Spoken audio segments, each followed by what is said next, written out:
الحمد لله نحمده ونستعينه ونستغفره ونؤمن به ونتوكل عليه ونعوذ بالله من شرور أنفسنا ومن سيئات أعمالنا من يهده الله فلا مضل له ومن يضلله فلا هادي له ونشهد أن لا إله إلا الله وحده لا شريك له ونشهد أن سيدنا مولانا محمدا عبده ورسوله أما بعد أعوذ بالله من الشيطان الرجيم بسم الله الرحمن الرحيم ولله على الناس حج البيت من استطاع إليه سبيلا ومن كفر فإن الله غني عن العالمين صدق الله العظيم اللهم صل على رسولك سيدنا محمد وعلى آل سيدنا محمد وبارك وسلم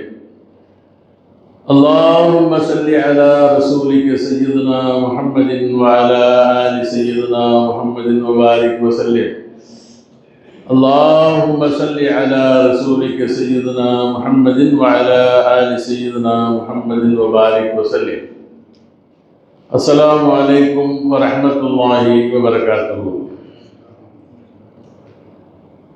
அன்பிற்கும் கண்ணியத்திற்கும் உரிய அல்லாஹ்வின் நல்லடியார்களே, சகோதரர்களே, சகோதரிகளே, தாய்மார்களே, அல்லாஹ்வுடைய கிருபையினாலே நாம் எல்லாம் இஸ்லாத்தினுடைய மாத கணக்கின் பிரகாரம் 11ஆம் மாதமாகிய துல்காதா மாதத்திலே ஜும்மாவுடைய நாளிலே ஒன்று கூடியிருக்கின்றோம். இன்ஷா அல்லாஹ் அடுத்த மாதம் இஸ்லாத்தினுடைய ஐம்பெரும் கடமைகளில் மிக முக்கியமான அல்லாஹ்வுடைய நேசத்தை பெறக்கூடிய, நெருக்கத்தை பெறக்கூடிய கடமையாம் ஹஜ்ஜுடைய கடமையை எதிர்பார்த்திருக்கக்கூடிய ஒரு காலகட்டம். இந்த துல்காதா மாதம் என்பது உலகத்தின் பல திக்கு திசைகளிலே இருந்து ஹஜ்ஜுக்காக நல்லடியார்கள் இவ்வாண்டு பெயர் பதியப்பட்டவர்கள், நசீபு பெற்றவர்கள் தங்களுடைய ஊர்களிலே இருந்து ஹஜ்ஜுக்காக புறப்பட்டு சிலர் சென்றிருக்கின்றார்கள், சென்று கொண்டிருக்கின்றார்கள், செல்ல தயாராகவும் இருக்குகின்றார்கள். அப்படிப்பட்ட ஒரு காலகட்டம் இது. இதில் குறிப்பாக இந்த துல்காதா மாதம் என்பது இஸ்லாமிய வரலாற்றிலே ஒரு முக்கியத்துவம் வாய்ந்த ஒரு நிகழ்வை தன்னிலே கொண்டிருக்கக்கூடிய ஒரு மாதம். அது என்னவென்று சொன்னால், எம் பெருமானார் ஸல்லல்லாஹு அலைஹி வஸல்லம் அவர்கள் தங்களுடைய வாழ்நாளிலே 4 முறை உம்ரா பயணம் செய்திருக்கின்றார்கள். நாயகம் பெருமானார் ஸல்லல்லாஹு அலைஹி வஸல்லம் அவர்கள் தங்களுடைய ஹயாத்திலே அவர்கள் மதீனாவிலே இருந்து உம்ரா செய்த பயணங்கள் 4. அந்த 4லே முதலாவதாக 4ற்கும் 4 காரணங்கள், வருடங்கள் இருந்தன. ஒன்றாவது ஹிஜ்ரி 6ஆம் ஆண்டு பெருமானார் ஸல்லல்லாஹு அலைஹி வஸல்லம் அவர்களும் சஹாபாக்களும் மக்காவை விட்டு ஹிஜ்ரத் செய்து சென்ற பிறகு 5 ஆண்டுகள் மக்காவிற்கு பிறந்தகத்திற்கு வரவில்லை. ஹிஜ்ரி 6ஆம் ஆண்டிலே பெருமானார் ஸல்லல்லாஹு அலைஹி வஸல்லம் அவர்கள் ஒரு 1400 சஹாபாக்கள் தன்னுடன் அழைத்து உம்ரா பயணத்திற்கு வருகின்றார்கள். இப்படி 1400 பேரோடு இந்த முகம்மதும் அவரை சார்ந்தவர்களும் திரும்ப மக்காவிற்குள் வருகின்றார்கள் என்பதனை கேள்விப்பட்டு மக்கத்து குஃபார்கள் ஹுதைபியா என்னும் இடத்திலே ஏறக்குறைய ஒரு 20 கிலோமீட்டர் மக்கா காபாவில ஹரமுக்கு பக்கத்தில் இருந்து அங்கு சென்று அவர்கள் அனைவர்களும் தடுத்து விடுகின்றார்கள். இது 6ஆம் ஆண்டிலே அங்கு தடை செய்யப்பட்டு பேச்சுவார்த்தைகள் நடந்த பொழுது அந்த மக்கத்து குஃபார்கள் உம்ராவிற்கு விடுவதற்கு தயாராக இல்லை. இறுதியாக ஒரு ஒப்பந்தம் நடைபெறுகின்றது. ஹுதைபியா ஒப்பந்தம் என்பதாக சரித்திரத்திலே பெயர். அதிலே பல விஷயங்கள் அவர்களுக்கு சாதகமாகவே எழுதி கொண்டார்கள். அதில் ஒரு விஷயம், இந்த ஆண்டு நீங்கள் இவ்வளவு தூரம் வந்துவிட்டாலும் கூட உம்ரா செய்ய உங்களை விடமாட்டோம், அடுத்த ஆண்டு நீங்கள் வரலாம். அப்படி வரும் பொழுது நிராயுதபாணிகளாக வர வேண்டும், எங்களுடைய இன்ன சொல்லுக்கெல்லாம் நீங்கள் கட்டுப்பட்டு தான் நுழைய வேண்டும் என்பதாக என்னவெல்லாம் எழுதினார்களோ அனைத்திற்கும் ஸல்லல்லாஹு அலைஹி வஸல்லம் அவர்கள் கற்றுண்டு கையெழுத்திட்டார்கள். சஹாபாக்களிடத்திலே உறுதியும் வாங்கினார்கள். பல சஹாபாக்கள் கையில் வருத்தம் கூட இருந்தது. என்றாலும் பெருமானார் ஸல்லல்லாஹு அலைஹி வஸல்லம் அவர்கள் அந்த ஆண்டு ஹிஜ்ரி 6ஆம் ஆண்டு உம்ராவுக்கு புறப்பட்டு வந்தாலும் கூட தடை செய்யப்பட்டது. அங்கேயே தங்களுடைய ரோமங்களை களைந்தார்கள், தாங்கள் கொண்டு வந்திருந்த பிராணிகளை பலி கொடுத்தார்கள், திரும்பி மக்காவுக்கே மதீனாவிற்கே வந்து விடுகின்றார்கள். என்றாலும் அந்த ஆண்டில் ஹஜ்ஜு செய்யாவிட்டாலும் கூலி அவர்களுக்கு, உம்ரா செய்யாவிட்டாலும் உம்ராவுடைய கூலி எழுதப்படுகின்றது. அல்லாஹ் ஜல்ல ஷானஹு வ தஆலாவுடைய விதி என்னவென்று சொன்னால், யார் ஒருவர் ஹஜ்ஜுக்காக வேண்டியோ உம்ராவுக்காக வேண்டியோ ஜிஹாதுக்காக வேண்டியோ ஹிஜ்ரத்துக்காக வேண்டியோ நியத்து வைத்து புறப்பட்டு விட்டு இடைவழியில் தடைப்பட்டு போனாலோ அல்லது மரணம் சம்பவித்து விட்டாலோ அவர்களுக்கு அந்த கூலி உண்டு. இது அல்லாஹ்வுடைய ஏற்பாடு. அதன் பிரகாரம் ஹிஜ்ரி 6ஆம் ஆண்டு நபி பெருமானார் ஸல்லல்லாஹு அலைஹி வஸல்லம் அவர்கள் உம்ராவை செய்தார்கள். இந்த துல்கஅதா மாதத்திலே முதலாவதாக. இரண்டாவதாக ஒப்பந்தத்தின் பிரகாரம் ஹிஜ்ரி 7ஆம் ஆண்டு துல்கஅதா உடைய மாதத்திலே உம்ராவுக்கு செல்லுகின்றார்கள். அந்த உம்ராவிற்கு பெயர் உம்ரத்துல் கலா. இந்த ஆண்டை செய்ய முடியவில்லை அல்லவா, அதை கலாவாக செய்த உம்ரா என்பதாக அதற்கு பெயர். ஹிஜ்ரி 7ஆம் ஆண்டு. பிறகு ஹிஜ்ரி 8ஆம் ஆண்டு பெருமானார் ஸல்லல்லாஹு அலைஹி வஸல்லம் அவர்கள் சஹாபாக்களோடு மக்காவிற்கு சென்று அங்கு கத்தியின்றி இரத்தமின்றி அந்த மக்காவை அல்லாஹ் வெற்றி பெற வைத்த ஆண்டு ஹிஜ்ரி 8ஆம் ஆண்டு. அந்த ஆண்டிலும் கூட இதே துல்கஅதா மாதத்திலே உம்ரா செய்தார்கள். ஏனென்று சொன்னால் அதுவரையில் ஹஜ்ஜு கடமையாக்கப்படவில்லை, உம்ராவிற்கு தான் சென்றார்கள்.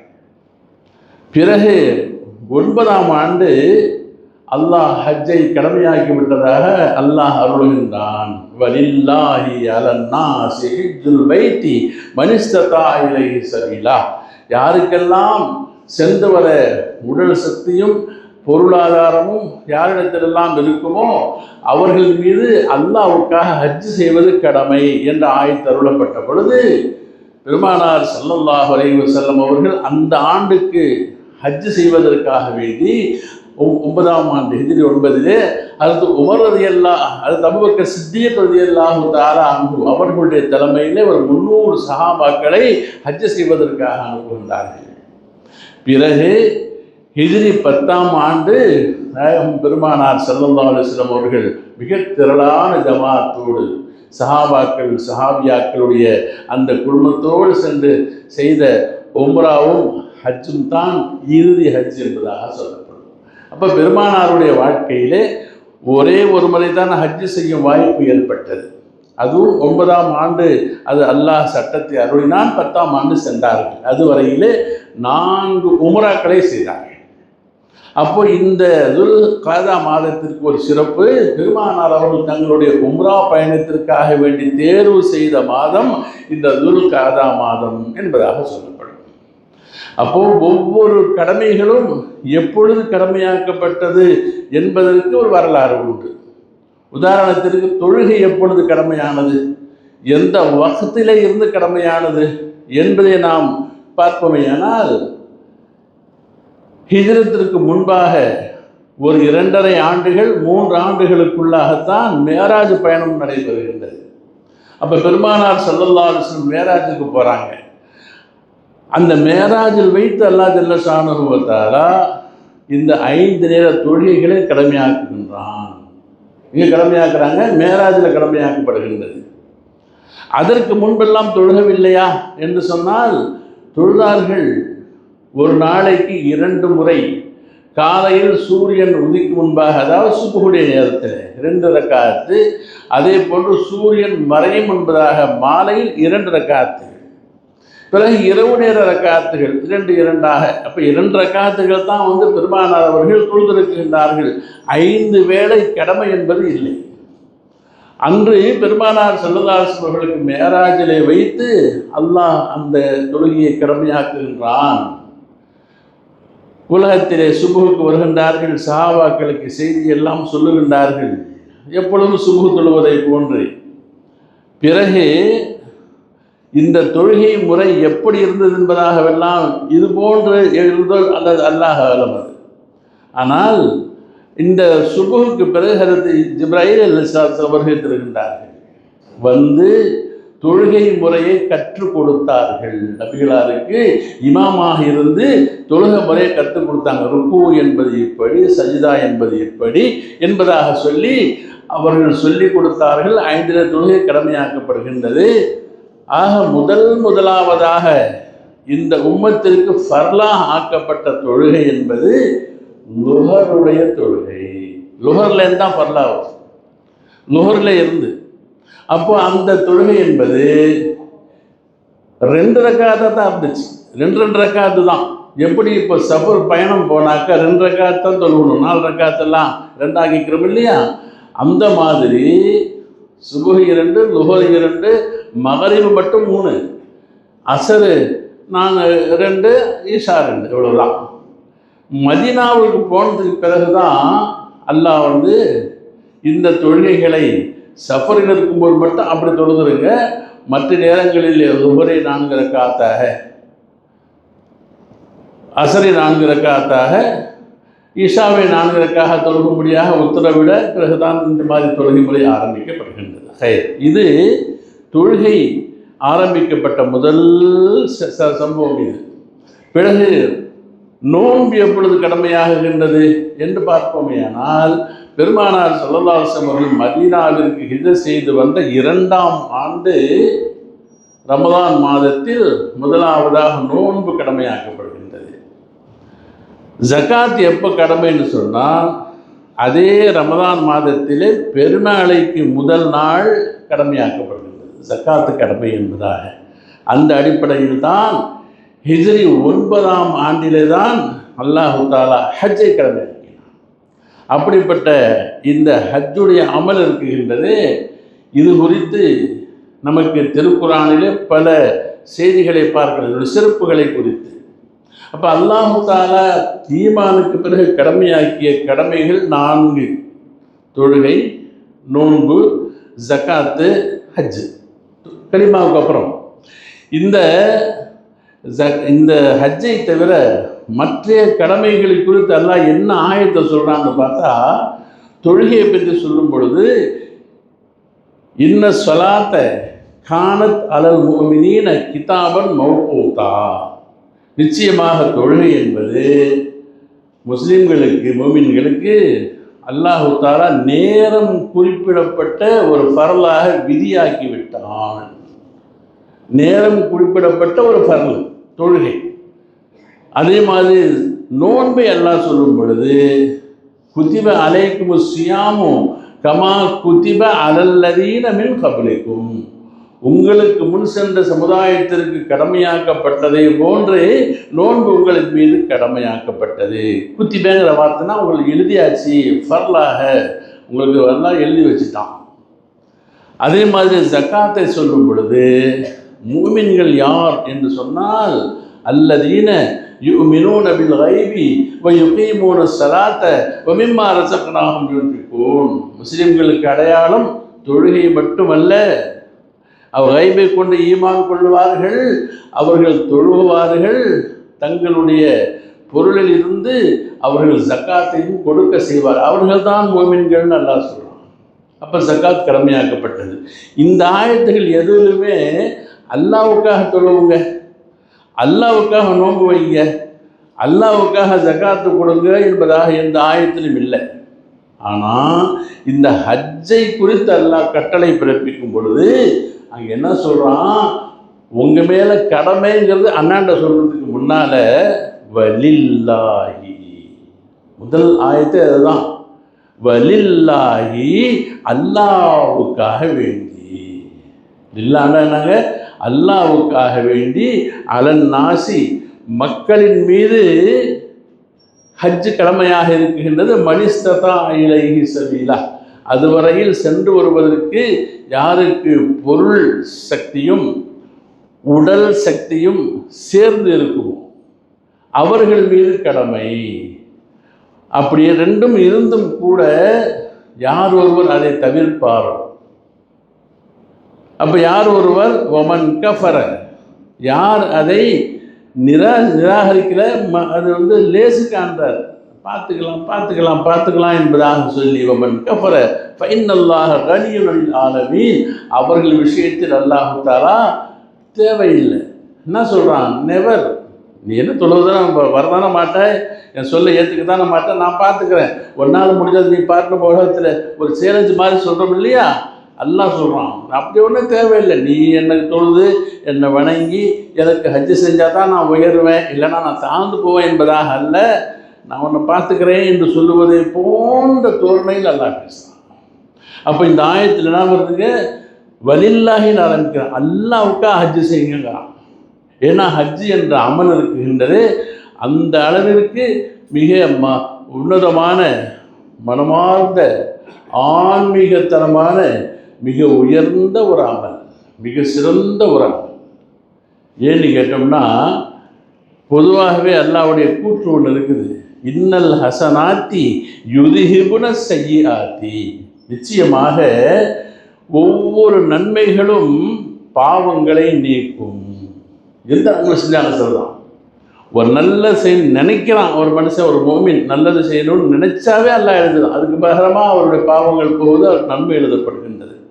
அப்போ அல்லாஹு தஆலா சொல்கிறான் நிச்சயமாக நன்மைகள் பாவங்களை நீக்கும் அப்படிங்கிறான். அல்லாஹ் சொல்லக்கூடிய வார்த்தை. இந்த அடிப்படையில் அதற்கு விளக்கம் பல ஹதீஸ்களை கொண்டு இப்படி பார்க்கலாம். அப்போ எந்த ஒரு அடியான் அல்லாஹ்வை திக்ர் செய்வதற்காக வேண்டி அவன் தனிமையில் திக்ர் செய்தால் உடனடியாக அல்லாஹும் அவனை தனிமையில் திக்ர் செய்கின்றான், ஞாபகப்படுத்துகின்றான். ஒருவன் சபையில் வைத்து அல்லாஹ்வை திக்ர் செய்வானேயானால் மலக்குகளுடைய சபையில் வைத்து அல்லாஹ் திக்ர் செய்வான். தொழுகைக்கு நடந்து போறாருன்னு சொன்னால் ஒவ்வொரு 8 பாதங்களை எடுத்து வைக்கும் பொழுதும் ஒரு நன்மைகளை எழுதி, ஒரு தர்ஜாவை உயர்த்தி, ஒரு பாவத்தை அழித்து அல்லாஹ் தஆலா அவருக்கு கூலி கொடுக்குறான். இப்போ எந்த நன்மை செய்தாலும் அல்லாஹ் அதை வீணாக்குறதே இல்லை. அப்போ மோமின்களுக்கு இது ஒரு பெரிய ஒரு வரப்பிரசாதம். மனிதர்கள் செய்யக்கூடிய எந்த நன்மைகளாக இருந்தாலும் வீணா போகிறதே இல்லை. இன்னல் ஹசனாத்தி யுதிஹிபுன ஸய்யிஆத்தி நிச்சயமாக எந்த நன்மையான காரியங்களாக இருந்தாலும் பாவங்களை அது போக்கும். அல்லாஹ்வுடைய வார்த்தை. அந்த அடிப்படையில் தான் ஹதீஸில் பல விஷயங்கள் சொல்லப்படும். ஒரு அடியான் தொழுகைக்காக ஒது செய்கிறார், ஒது செய்வாரையானால் முகத்தை கழுகும் பொழுது அவருடைய கண்களால் செய்த பாவங்கள் எல்லாம் தண்ணீரோடு கரைந்து போகின்றது. ஒது செய்து மொத்தம் தான் கழுவுறார், அந்த ஒரு அமலுக்காக வேண்டி. கண்களால் செய்த பாவங்கள் கரைந்து போகின்றன. வாயை கொப்பளிப்பாரையானால் வாயினால் பேசிய பாவங்கள் நீங்குகின்றது.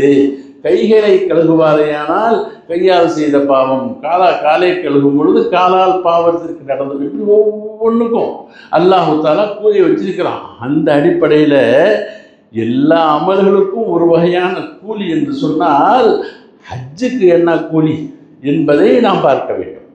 நாயகம் பெருமானார் ஸல்லல்லாஹு அலைஹி வஸல்லம் சொல்கிறாங்க, அஸ்ஸலாத்துல் ஹம்சி வ ஜும்அத்துன் இலல் ஜும்ஆ 5 நேர தொழுகைகள் இருக்கு இல்லையா. ஒருத்தர் சுபுஹ் தொழுதார், லுஹருக்கு வரார். இந்த சுபுஹுக்கும் லுஹருக்கும் மத்தியில் நடந்த குற்றங்களை அந்த லுஹர் தொழுகையின் காரணமாக மன்னிக்கப்படுகின்றது. ஒருவர் லுஹர் தொழுதார், அசர் தொழுகைக்கு வரார். அந்த லுஹர் முதல் அசர் வரையில் செய்த பாவங்களுக்கு அது கஃபாரா, அது நிவர்த்தியை உண்டாக்கி விடுகின்றது. ஒருவர் அசர் தொழுதார், மகரிபுக்கிடையில் உண்டான பாவங்கள் நீக்கப்படுகின்றது. பொதுவாக சொல்லிட்டாங்க, ஒவ்வொரு 5 நேர தொழுகைகளும் அதை முறையாக தொழுகும் பொழுது அதன் இடைப்பட்ட நேரங்களில் உண்டான சிறு பாவங்கள், பெரிய குற்றமெல்லாம் இல்லை. ஒருத்தர் ஏமாத்திட்டார், கிரிமினல் வேலை குற்றங்கள் எவ்வளோ இருக்குது, பெரும் பெரும் பாவங்கள் எல்லாம் இருக்குது, ஜினா இருக்குது, வட்டி, இதெல்லாம் இல்லை, சின்ன பாவங்கள் நீக்கப்படுகின்றது. இய துணிபத்தில் கபாயிர்னு ரசூலுல்லாஹ் சொல்றாங்க, பெரும் பாவங்களை நீக்கி கொள்ள வேண்டும். இதே மாதிரி வல் ஜும்ஆத்து இலல் ஜும்ஆ, ஒரு ஜும்மா தொழுதார், அடுத்த ஜும்மா வரையில் அவர் இந்த இடைப்பட்ட 7 நாட்களுக்கு கஃபாரா கிடைக்கின்றது, அல்லாஹ் மன்னிக்கிறான். அதே போல் ஒரு ரமதானும் இலா ரமதான், ஒரு ரமதானும் குர்ஆன் சொல்லுகிறார், நோன்பு வச்சார், நல்ல அமல்களை அல்லாஹ்வுக்காக செஞ்சார்னு சொன்னால் அவருடைய அடுத்த ரமதானை அவர் கண்ணியப்படுத்தும் பொழுது இடைப்பட்ட ஓராண்டு பாவங்கள் மன்னிக்கப்படுகின்றது. ஆனால் இதெல்லாம் அப்பப்போ முடியுது. ஆனால் அந்த ஹஜ்ஜுடைய அமல் இருக்கு இல்லையா, இதுக்கு மட்டும் ஸ்பெஷலாக எல்லாம் வச்சுருக்காங்க. அது என்ன செய்யுது, அவருடைய ஆயுள் முழுக்க உண்டான பாவங்களை மன்னிப்பதற்கு ஹஜ்ஜுடைய அமல் காரணமாக இருக்கின்றது.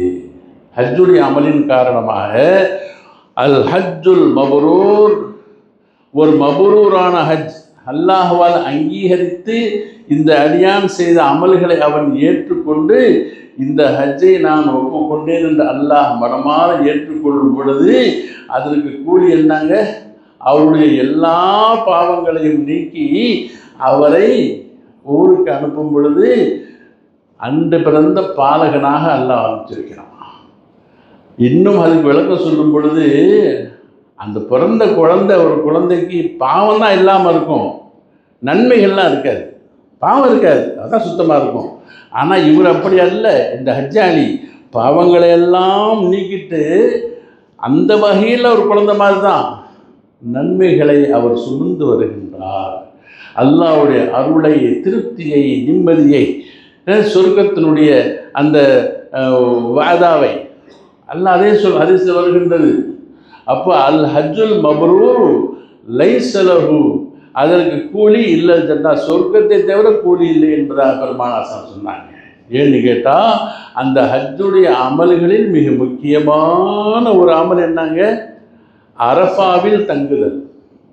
ரொம்ப பேருக்கு நல்ல வசதி இருப்பாங்க, உம்ராவுக்கு போயிட்டு வந்துடுவாங்க. நம்ம தான் உம்ராவுக்கெல்லாம் போயிட்டு வந்துட்டோம்ல, அதே மக்காவுக்கு அதே மதினாவுக்கு தானே அந்த ஹஜ்ஜுக்குலேயும் போக போகிறாங்க. நம்ம தான் எல்லா இடத்தையும் பார்த்துட்டு வந்துட்டோமே, இனிமேல் என்ன ஹஜ்ஜுக்கு வேற போகணுமா என்பதாக வசதி உள்ள சிலர் நினைக்கிறது உண்டு. அங்கே தானே திரும்ப உம்ராவுக்கு போக போகிறோம், திரும்ப ஹஜ்ஜுக்கு அங்கே தானே போக போகிறோம், அந்த ஹோட்டலில் தான் போய் தங்க போகிறோம். ரெண்டும் ஒன்று என்பதாக. ஒன்று அல்ல. ஹஜ்ஜி என்பதும் உம்ரா என்பதும் ஒரு தரமானதல்ல.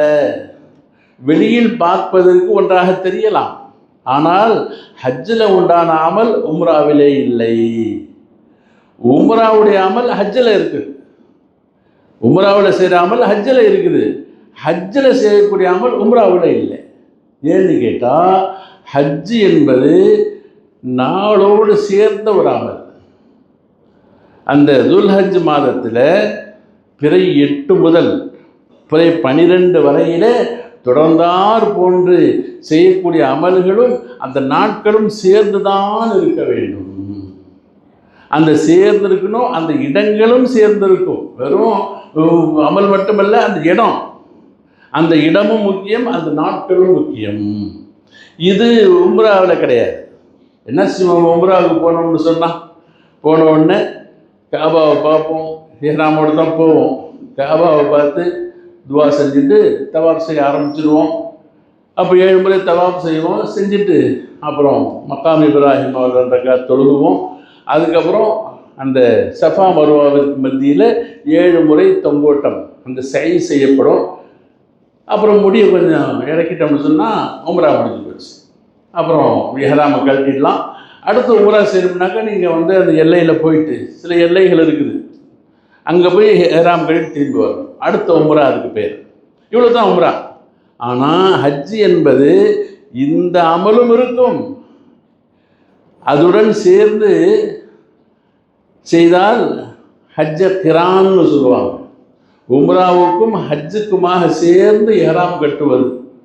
இல்லை இதுக்கு தனியாக இஹ்ராம் கட்டி எஹ்ராம் முடிச்சுக்கிட்டு பிறகு நாட்கள் என்ன இருக்குது என்பதற்காக ஹஜ்ஜுக்காக எஹ்ராம் கட்டுவது.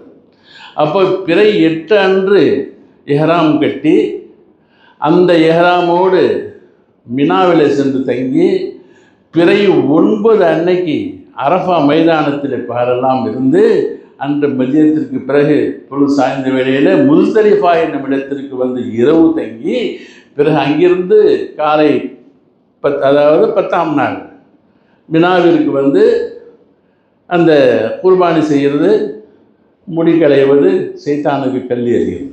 இந்த அமல்கள் வந்து ஹஜ்ஜில் இருக்காது. அங்கே ஹஜ்ஜுக்கு போகும் உம்ராவில் இருக்காது. உம்ராவுக்கு போகிறவங்க அங்கே மக்காவோட முடிச்சிருவாங்க. இந்த தங்கிறது, அரஃபாவில் தங்கிறது, மினாவில் தங்கிறது, இந்த கல் சைத்தானுக்கு கல் எறிகிறது, இந்த குர்பானி செய்கிறதுலாம் ஹஜ்ஜில் கிடைக்காது. அப்போது இந்த அமல்கள் எல்லாம் சேர்ந்தால் தான் ஹஜ்ஜு.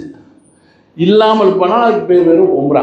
ரொம்ப பேர் நினைக்கிறாங்க நம்ம வந்து வயசு தான் நிறைய இருக்கிற பார்த்துக்குவோம், மெதுவாக போகலாம் என்பதாக சொல்லி அங்கே மிக பிற்படுத்தி போடுவது உண்டு. ஏன்னு கேட்டால் வெறும் காசு இருந்தால் மட்டும் ஹஜ்ஜு செய்துவிட முடியாது. ஒரு காலம் இருந்தது, வைசாலிகள்லாம் போனாங்க, கூட்டம் கம்மியாக இருந்தது, உம்ரா அதாவது தவாஃப் வந்தாங்க, இந்த சரியெல்லாம் பண்ணினாங்க. இப்போ எவ்வளவு சக்தி படைத்த பலசாலியாக போனாலும் கூட ரொம்ப ரொம்ப சிரமத்தோடு ஒரு 7 முறை தவாஃப் செய்ய வேண்டும் என்று சொன்னால் குறைந்தது ஒரு 4 மணி நேரமாச்சான் 7 முறை தவாஃப் செஞ்சு சுற்றி வர்றதுக்கு. அதே மாதிரி சை செய்கிறது 7 முறை லேசான வேலை இல்லை. அதற்கு உடல் பலம் தேவை, உடல் சக்தி வேணும். காசு இருக்கு போயிட்டோன்னு சொன்னாக்கா அங்கே போய் இந்த அமலெல்லாம் செய்யலைன்னு சொன்னால் அது உம்ராவாக ஆகாது, அது ஹஜ்ஜாவாக ஆகாது. அதுக்கு என்ன செய்கிறாங்க, தூக்கிக்கிட்டு போகிறதுக்கு டவுலி வைங்க, இல்லை வண்டியில் வச்சு தள்ளிட்டு போங்கிற மாதிரியெல்லாம் வந்துடும். அதுவல்ல, நாம் சக்தியோடு இருக்கும் பொழுது ஹஜ்ஜை நாம் செய்தாக வேண்டும். இந்த அமலை அல்லாஹ் ரொம்ப விரும்புகிறான். ஏன்னு கேட்டால் இந்த அமலுக்கு கூலி அல்லாஹ்வாகவே இருக்குகின்றான். அல்லாஹு தஆலா அந்த அமலுக்கு கூலியாக தரக்கூடியது சொர்க்கமாக இருந்து கொண்டிருக்கின்றது. அப்போ அடியார்களுடைய காலம் பூராவும் செய்த பாவங்கள் மன்னிக்கப்படுவதற்கு அந்த அரஃபாவுடைய அந்த மைதானத்தில் தங்குதல், துவா செய்தல். அங்கே வேறு ஒன்றும் பெருசாக இல்லை. அங்கே லொஹர் அஸ்ரோடு சேர்த்து சொல்லுவாங்க, துவாவை அதிகமாக செய்யும். அப்போ யாரெல்லாம் இந்த துவாவுக்காக கையேந்துவார்களோ அவருடைய துவாக்களை எல்லாம் அல்லாஹ் அங்கே அங்கீகரிக்கிறான், பாவங்களை எல்லாம் போக்குகின்றான். பெரியார்கள் சொல்லுவாங்க, என் பாவத்தை அல்லாஹ் மன்னிப்பானா என்பதாக யாராவது நினைப்பானையானால் அவனை பாவியாக கருத சொல்லுவோம், அவன் தான் பாவியான். அப்போ எல்லா பாவங்களும் மன்னிக்கப்படுகின்றது. ஹதீஸ் ஷரீஃபில் வருகின்றது, சைத்தான் என்ன செஞ்சான்னா ஒரு 3 தடவை பயங்கரமாக கட்டி கூச்சலிட்டான். பயங்கரமாக சைத்தான் அந்த அளவுக்கு பரிதாபமாக கட்டி கூச்சலிட்டது 3 தடவைகள். ஒன்றாவது, இந்த உலகத்தில் எத்தனையோ நபிமார்கள் வந்தாங்க, எந்த நபி பிறந்தப்பமோ சைத்தான்னா அழுகலை, கத்தலை, கதறலை. ஆனால் அருளை உருவான அருமைநாயகம் ரசூலுல்லாஹி ஸல்லல்லாஹு அலைஹி வஸல்லம் பிறந்தாங்க இல்லையா, அன்னைக்கு அவன் கத்துனா மாதிரி, பிரலாபித்தா மாதிரி, மண்ணள்ளி போட்டுக்கிட்டா மாதிரி எப்போ செஞ்சது இல்லையா அதுக்கு முன்னே, அந்த அளவு கத்துனான். இந்த உலகமெல்லாம் ரசிக்கப்பட்டு விடும், இவரால் எல்லாரும் கரை சேர்ந்து விடுவார்கள், யாரையும் நாம் வழிகெடுக்க முடியாது, பாவிகளுக்கெல்லாம் இவர்கள் ஷஃபியாக இருக்கின்றார்கள், இவர்கள் வந்து விட்டார்களே என்று கத்தினான். இரண்டாவதாக சூரத்துல் ஃபாத்திஹா இறங்கியது. சூரத்துல் ஃபாத்திஹா அல்ஹம்து சூரா இருக்கு இல்லையா, அவ்வளவு உயர்ந்த சூறா, அவ்வளவு சிறந்த சூறா. எல்லா தொழுகையிலும் ஓதியாகவும் திருக்குர்ஆனுடைய முகவுரை அது. 7 ஆயத்துகள் தான். அந்த 7 ஆயத்துகளுடைய விரிவுரை தான் பூரா குர்ஆன். அப்போ அந்த சூறா இறங்கியன்று அதே போன்று கத்தினான். மூன்றாவதாக அரஃபா மைதானத்திலே வைத்து கத்தினான் அல்ல, கியாமத் வரைக்கும் கத்திக்கிட்டே இருக்கிறான். ஏன்னா பெருமானார் பிறந்தது ஒரு நாளிலே, சூரா இறங்கியது ஒரு நாளிலே. அரஃபா ஒவ்வொரு ஆண்டும் வருகின்றது அல்லவா, ஒவ்வொரு வருஷமும் வருது. ஒவ்வொரு துல்ஹஜ் மாதம் பிறை 9 அரஃபா தான்.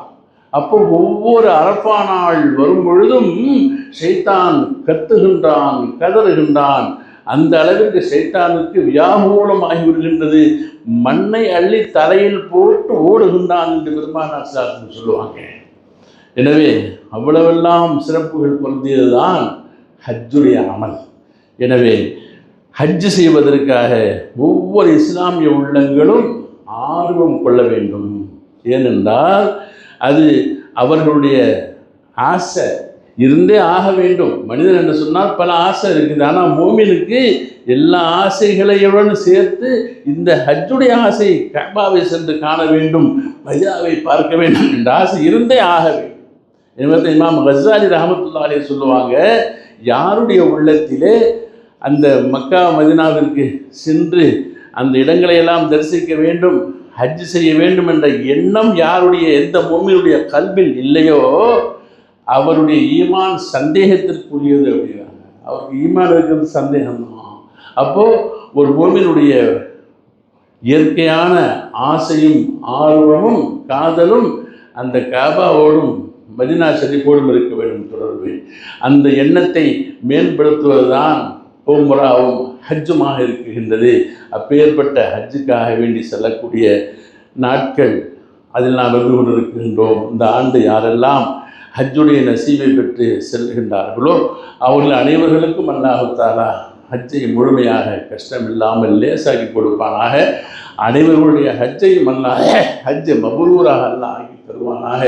அவர்கள் எங்கெங்கெல்லாம் துஆ செய்வார்களோ அவர்களுக்காகவும் இந்த சமுதாயத்திற்காக வேண்டியும் உலகத்துடைய செழிப்புக்காக வேண்டியும் என்னவெல்லாம் துஆ கேட்பார்களோ அத்தனை துஆக்களையும் அல்லாஹ் தஆலா கபூல் செய்வானாக.